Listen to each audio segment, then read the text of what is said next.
Well, guys, I felt like I needed to make this video and put it all together because I've been just doing little bits and pieces of it. But this has all been happening and unfolding within the last week or so, a little bit over a week. First of all, we have here George Soros' interview where he talks about an orderly decline of the dollar and the coming global currency and a new world order, which basically has already been established by the West, but it's failing miserably. Actually, that's the way it was planned to happen, so that the rise of the red dragon would be a 10-head multi-dimensional global entity that would take over. So what Soros is saying is that we need to cede power back to China, because China is a big boy and we're not giving them enough leeway. We're not giving them enough stake in the New World Order. So we need to basically let the dollar decline and allow them to take over so that we can kind of ride on their coattails. Basically, that is what George Soros is saying. And you all know that George Soros funds all kinds of media propaganda through the movie stars and or outlets throughout the world. And that is his job. That is what he's been given to do by the elites. And this is the article. Now, then we cut to Geithner talking about the other day, as of last week, saying that we need to raise the debt limit. The debt ceiling needs to be raised from $14.9 trillion, and basically, I don't know how much more they want to add to it, but they're basically at a standstill if they don't get this thing passed through in the first month of the year, which is January or February.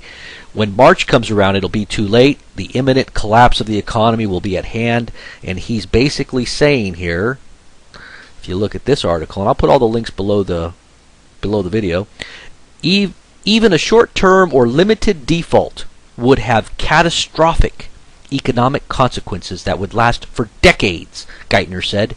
For these reasons, I am requesting that Congress act to increase the limit early this year, well before the threat of default becomes imminent, which they said would be March. Now, they're talking about now. Now. This isn't something way in the future. This is now. All the contingency plan, all the things that they're doing right now is pointing to a collapse. Okay?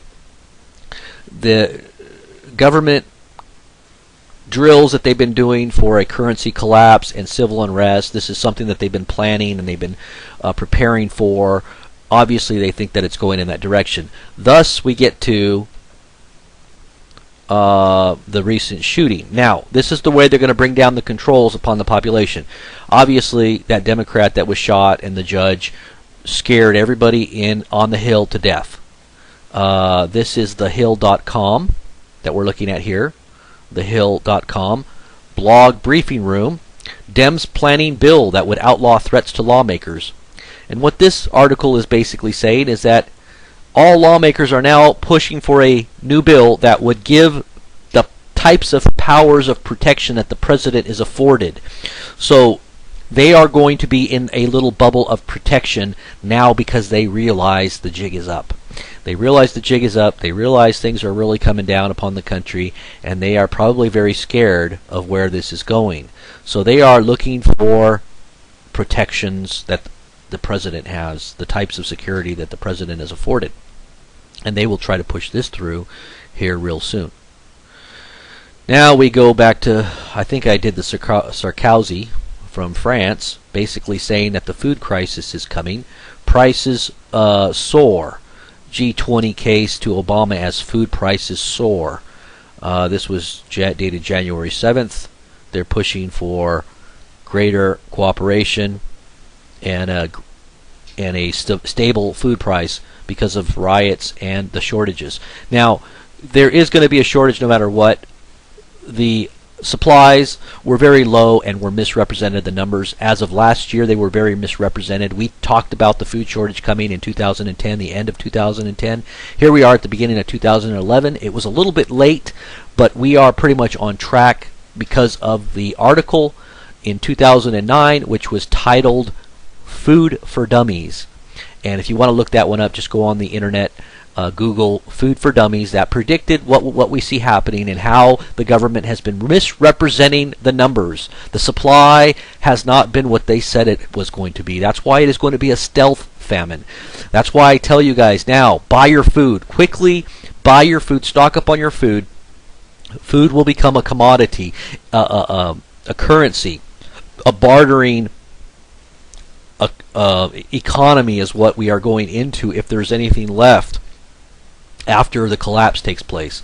We are going to have civil unrest. There's going to be terrible things happening in all the cities. We need to be prepared. Stock up on your food. Now, there is a new bill or a new fact that came out. I saw this was, it says unclassified, but it says for official use only. U.S. Department of Homeland Security, right-wing extremism, current economic and political climate fueling resurgence in radicalization and recruitment. Now they're talking in this memo about people that stock up on food as being extremists. And that they're to watch out for people that are stockpiling food.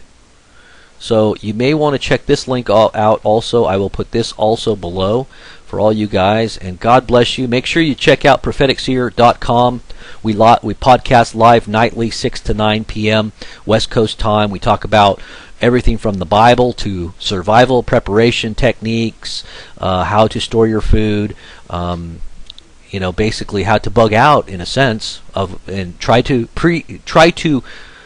forecast and predict and preempt this collapse in your own personal life, so you don't get caught in the snare and the trap that is going to be coming down upon the population, the masses, I should say. So there's many things you can do, and if you do it now, but if you wait too much longer, you may get caught in the snare. So I'm telling you guys, please prepare yourself for what is coming. And bookmark all these links, by the way, because I just got deleted on my other channel for showing an innocuous screenshot and my commentary over what took place in Arizona. And I was giving my own thoughts, and for some reason that was very threatening. It was breaking the terms of service somehow with YouTube. So I think it's just because I'm looking at all this crazy stuff that they don't want us to look at. So pass this video along, make it viral. Please download it and re-upload it to your channel. Spread it all over YouTube. God bless you, and peace out.